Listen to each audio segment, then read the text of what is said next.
last 8 years, we have been designing for clients all over the US. It started with the Washington, D.C. project when we designed the 13,000 square foot international headquarters of Zeta Phi Beta Sorority Incorporated.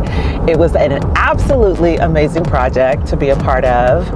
And after that, I realized, hey, I don't even have to be in the same city as the project. Like, we traveled to DC. I was in California, traveled there 4 times over the course of a year and a half to see the space, make selections for the space, bring all of our materials together and see them in the space. And then finally, the 4th visit was the install.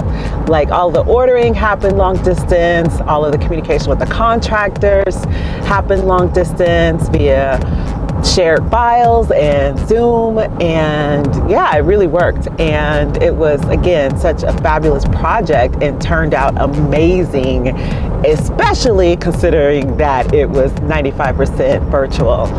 So that really prepped me to be able to design long distance for clients. And whenever someone would ask, well, you know, can you help me with my home? And it happened to be out of town, I started saying yes. We've lived, all over the country. We've lived in Washington, D.C. area. We've lived in Albuquerque, New Mexico, Houston, Texas, Northern California, Southern California.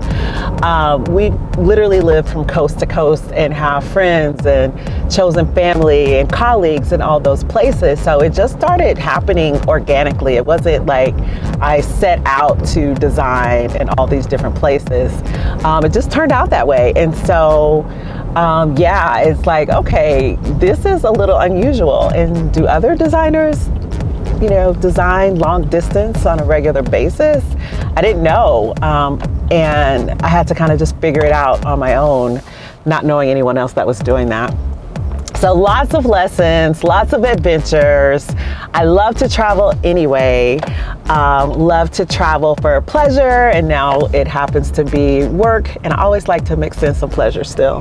Welcome to On the Move with Nikki Klugh.